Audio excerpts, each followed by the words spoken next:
The sunset slowly descended upon the city of San Francisco, painting the skyscrapers and bustling streets in hues of orange. The tech conference had just ended, and attendees were gradually leaving, their voices buzzing with discussions about the technological innovations that had just been presented. Among the crowd was a man dressed in a black blazer and jeans, walking alone. Part of his face was obscured beneath a simple baseball cap. It was Elon Musk, one of the most influential entrepreneurs in the world. But at this moment, he looked no different from an ordinary man heading home after a long day of work. As Elon approached the parking lot, something caught his eye and made him stop.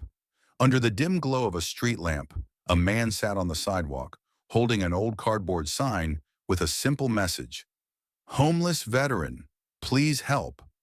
The man appeared to be in his 50s, his face etched with deep lines from time and hardship. He wore a worn-out olive green jacket, the kind issued by the military decades ago. His boots were scuffed and his jeans tattered. But what drew Elon's attention wasn't the man's shabby appearance. It was the calm, composed expression on his face. San Francisco is no stranger to homelessness. The homeless are an inseparable part of the city, with every street corner telling stories of struggles to survive. But there was something about this man that made Elon stop in his tracks. Unlike others who often called out or tried to catch the attention of passers-by, this man simply sat there in silence, his sign resting lightly on his knees, his gaze fixed straight ahead, neither pleading nor demanding. Elon hesitated for a moment, then walked closer. "Hey," he said, breaking the quiet atmosphere. "Mind if I sit here?" The man looked up, a flicker of surprise in his eyes. For a moment, he seemed unsure of how to respond, but then he shrugged lightly. "Sidewalk's public," he replied, his voice hoarse but not unkind. Elon sat down beside him, pulling his knees up to his chest. "What's your name?" he asked. "Bernie," the man replied. "Yours?" "Elon," he said simply. There was no hint of recognition in Bernie's eyes, something Elon found both strange and refreshing. For the first time in a long while, he wasn't being treated like a headline. Bernie raised an eyebrow. "What makes someone like you sit down on the sidewalk like this?" Elon smiled faintly. "Just curious, I suppose. You seem like you have a lot of stories to tell." Bernie leaned back slightly, crossing his arms. "Who doesn't have stories to tell?" "Fair point," Elon nodded. "So what's your story?" Bernie studied him for a moment before speaking. "Marine Corps, served 20 years. Afghanistan, Iraq, you name it. Got out with a pension and scars you can't see." He paused, his breathing heavy. "The pension didn't last long. Neither did my wife." He gestured toward the cardboard sign beside him. "Been out here for a while now." Elon nodded, letting the words sink in. "That's a hard road." Bernie let out a dry laugh, devoid of any joy. "Could have been worse. At least I'm still breathing." For a moment, the two men sat in silence, letting the sounds of the city fill the space between them. Elon glanced at the sign again, then back at Bernie. "You seem very calm," he observed. "Most people in your situation would be yelling or trying to get attention." Bernie shrugged again. "Doesn't help. People either see you or they don't." Elon's phone buzzed in his pocket, but he ignored it. Instead, he leaned forward, resting his elbows on his knees. "So, Bernie, what do you need?" "What could help you?" Bernie hesitated, squinting slightly. "Why do you care?" "Because I can," Elon replied simply. Bernie stared at Elon for a moment, as if searching for some hidden motive in his face. He had encountered plenty of people who stopped to talk, some out of pity, others to preach. But there was something different about this man. Reluctantly, he sighed and leaned back against the wall. "What could help me?" Bernie repeated the question, as if testing it. He scratched his beard, the silver strands glinting under the street lamp. "It's been a long time since anyone asked me that." Elon stayed quiet, giving Bernie the space to gather his thoughts. The man shifted on the sidewalk, then gestured toward the skyscrapers. "You know, I used to have a life, a real life. A home, a wife, 2 kids. The Marine Corps kept me going, gave me a purpose. But purpose doesn't mean much when your mind won't let you rest." "PTSD?" Elon asked gently. Bernie nodded. "Yeah, it's like a shadow that never leaves. Every loud noise, every crowded room, I'm back there." He tapped 2 fingers against his temple. The doctors tried to help. Medications, therapy, but it doesn't change what you've seen, what you've done. Elon leaned forward, his elbow still resting on his knees. What about your family? Bernie's lips pressed into a tight line, his gaze dropping to the ground. I pushed them away. Not intentionally, but that's what happened. My wife, Janet, she tried her best.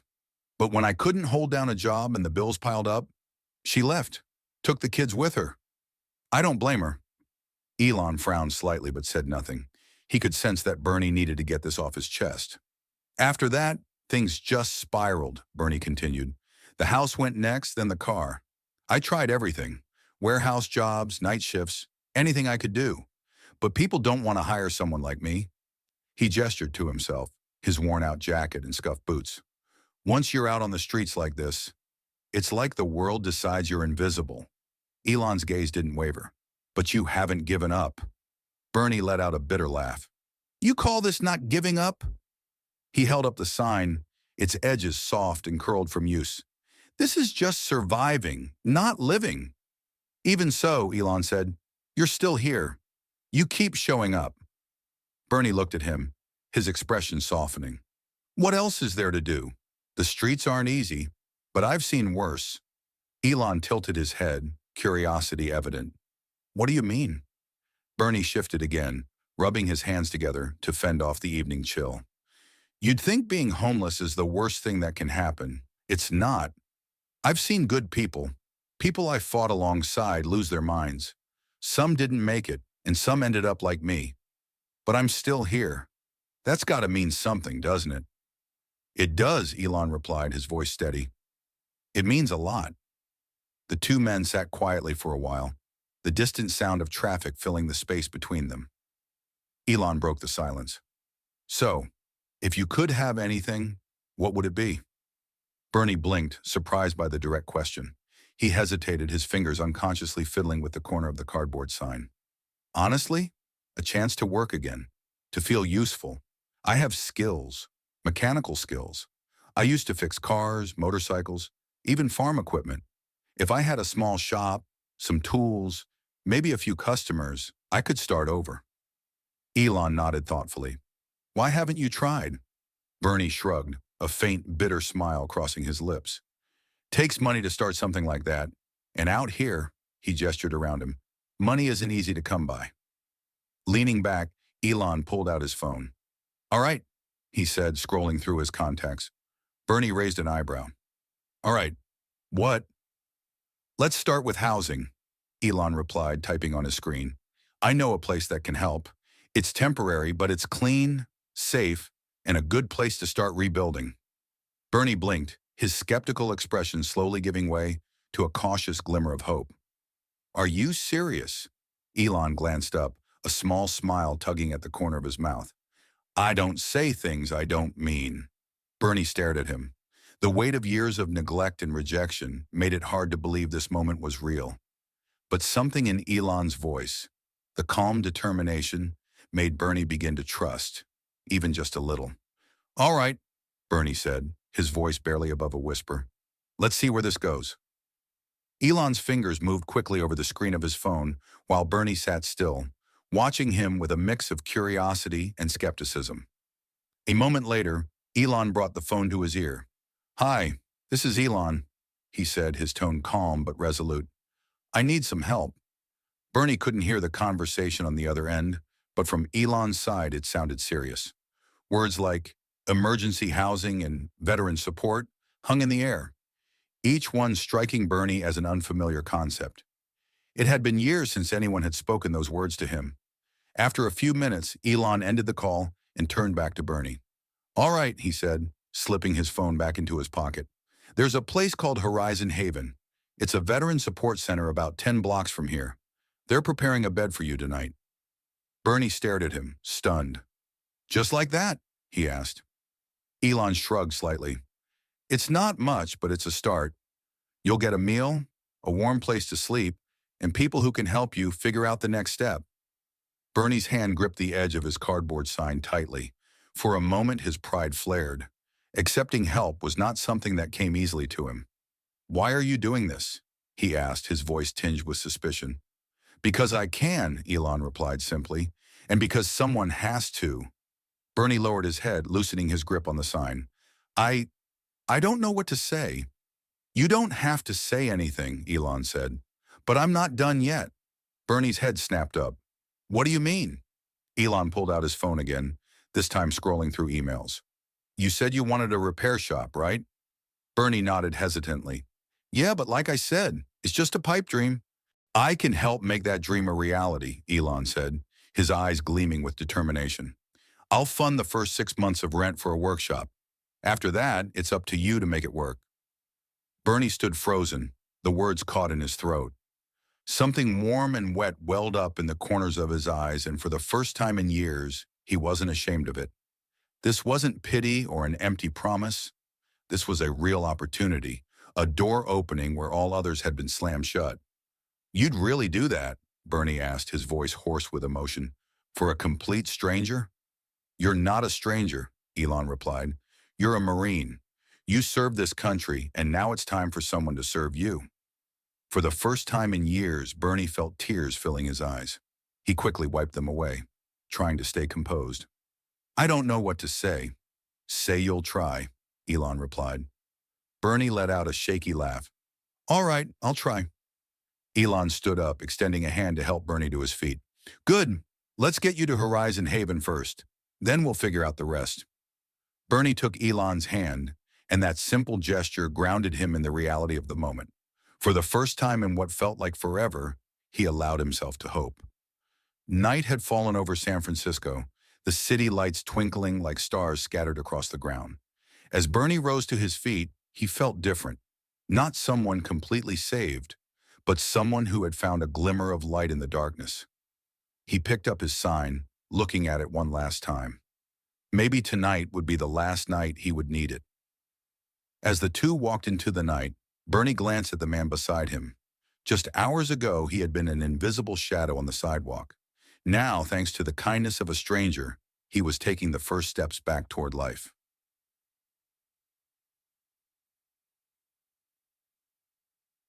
2 weeks later, Bernie stood in the middle of a modest repair shop in Oakland, California.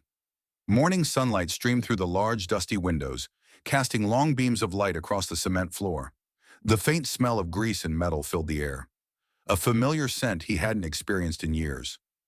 Along the walls were shelves lined with tools, wrenches, hammers, and an assortment of equipment he hadn't touched in what felt like forever.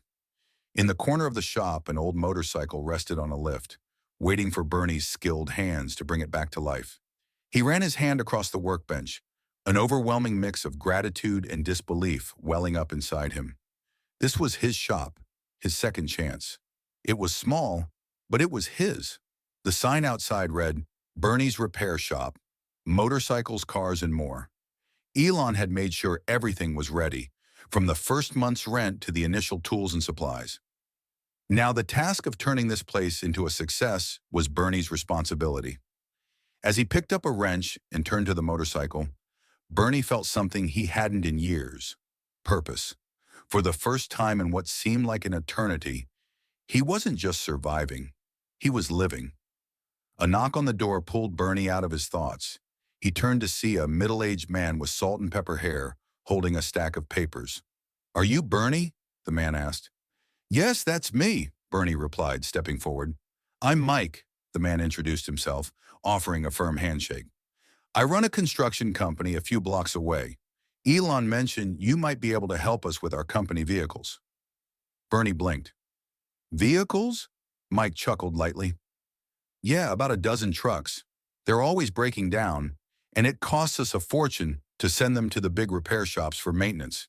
If you can handle the job, I'd much rather work with a local guy. Bernie felt his chest tighten, not with fear, but with excitement. I can do it, he said with confidence.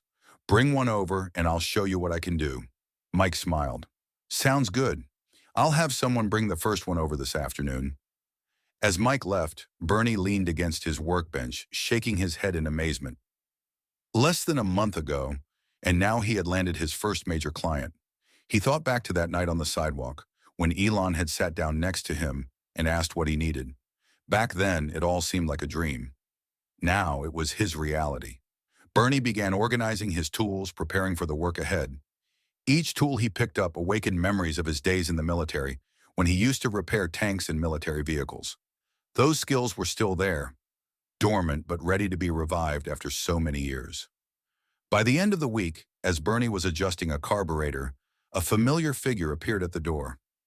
Elon walked in, still dressed in his usual black t-shirt and jeans, a faint smile on his face. "How's it going, Bernie?" Elon asked. Bernie wiped his hands on a rag, his grin wide. "Better than I ever imagined.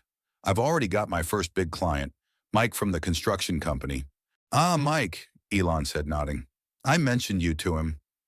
Bernie chuckled, shaking his head. "You're quite the character, you know that?" Elon shrugged. "Just making sure you have the tools to succeed." He glanced around the workshop, visibly pleased with what he saw. "You've done a lot with this place." "This is just the beginning," Bernie said, his voice full of pride. Elon nodded, then reached into his pocket and pulled out a small envelope. "One more thing," he said, handing it to Bernie.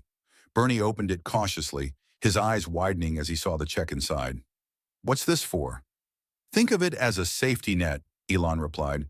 "Enough to cover another 6 months of rent, just in case things slow down. I know starting a business isn't easy, and I don't want you to feel like you're in this alone." Bernie stared at the check, his throat tightening. "Elon, I don't know how to thank you." "You already have," Elon said simply. "You've shown me what resilience looks like. Now it's my turn to support it."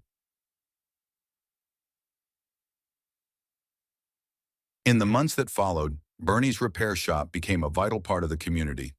The shop was constantly bustling with customers dropping off their vehicles, construction workers chatting while Bernie tuned engines, and even neighborhood kids stopping by to watch him work. The walls of the shop were soon adorned with photos from Bernie's days in the Marine Corps, alongside thank you notes from customers who appreciated his honesty and skill. Word about Bernie's transformation spread quickly, and one day, a local news reporter arrived to cover his story. The camera captured the image of the grease-covered veteran standing proudly in his workshop, sharing the journey that had brought him to this point. He didn't shy away from discussing the dark times, his battles with PTSD, the loss of his family, and the years he spent living on the streets. "I thought I had become invisible," Bernie told the reporter, "but that night someone saw me, and it changed everything." The story quickly went viral, with headlines praising both Bernie's determination and Elon's unexpected generosity. Social media exploded with discussions about the importance of giving people second chances and how one act of kindness could ripple out to transform lives. Bernie's shop wasn't just a repair shop anymore. It was a symbol of hope, resilience, and the incredible power of compassion. Elon, true to his nature, remained humble about his role. When asked about it in an interview, he simply said, "I didn't do much. Bernie already had the skills and resilience. I just gave him a platform to use them." For Bernie, this experience was about more than rebuilding his life. It was about rediscovering a sense of purpose. He began offering free repair services to veterans in need and partnered with local organizations to train young people interested in mechanics. His repair shop was no longer just a business. It became a symbol of resilience and community spirit. One evening after closing up the shop, Bernie drove to Horizon Haven, the Veteran Support Center that had been the first step in getting him off the streets. He walked in with a check, drawn from a portion of the shop's profits. "This place saved me," Bernie told the staff. "Now I want to make sure it continues saving others." The staff, many of whom had seen Bernie at his lowest point, were moved to tears. His journey was not just a victory for himself, it was proof that even the smallest spark of hope could ignite a profound transformation. One of the most special things about Bernie's shop was the warm and welcoming atmosphere he cultivated. Customers didn't just come to get their vehicles fixed. They came to talk, share their stories, and sometimes just to have a cup of coffee with Bernie. He had turned his repair shop into a space where people felt valued and heard. In the corner of the shop, Bernie put up a small bulletin board with information about veteran support services and mental health resources. "Sometimes," he often said, "the deepest wounds are the ones you can't see." He knew that better than anyone, and now he was using his experience to help others. Bernie's story began to attract the attention of veteran organizations across the country. They saw in his journey a model that could be replicated, not just providing temporary shelter or financial aid, but creating real opportunities for veterans to rebuild their lives with dignity and purpose. One afternoon, as Bernie was working under a truck, he heard familiar footsteps. "Bernie," a voice called out, "you've got a visitor." Sliding out from under the truck, Bernie wiped his hands on a rag and turned to see who it was. Standing there with his ever-familiar black t-shirt and jeans was Elon Musk, accompanied by a young man holding a notepad and camera. "Bernie," Elon said with a smile, "it seems like your story isn't done yet." Bernie slid out from under the truck to find a group of people in Marine Corps uniforms standing in his workshop. They had heard his story and wanted to learn more about how they could create similar programs to support other veterans. "We don't just want to help those who have served," one of them said. "We want to show them that there's still hope, that they're not alone. And your story, Bernie, is living proof of that." Bernie spent the entire afternoon sharing his story, not just about the fateful night he met Elon, but also about the daily challenges he faced, the journey of rebuilding trust in himself, and the importance of having a supportive community. "The most important thing," he told them, "isn't money or a job. It's the feeling of being seen, being heard, and knowing that your life still has value." As the group prepared to leave, one young Marine stopped. "Sir," he said, "I have a friend who's struggling. He's too afraid to ask for help. Can I bring him here?" Bernie smiled warmly. "This shop's doors are always open," he said. "Sometimes all it takes is someone willing to listen." As the day came to a close, Bernie sat on the small stool where he had worked during his very first repair job months ago. The shop was quiet now, the tools neatly organized, and the echoes of success still lingered in the air.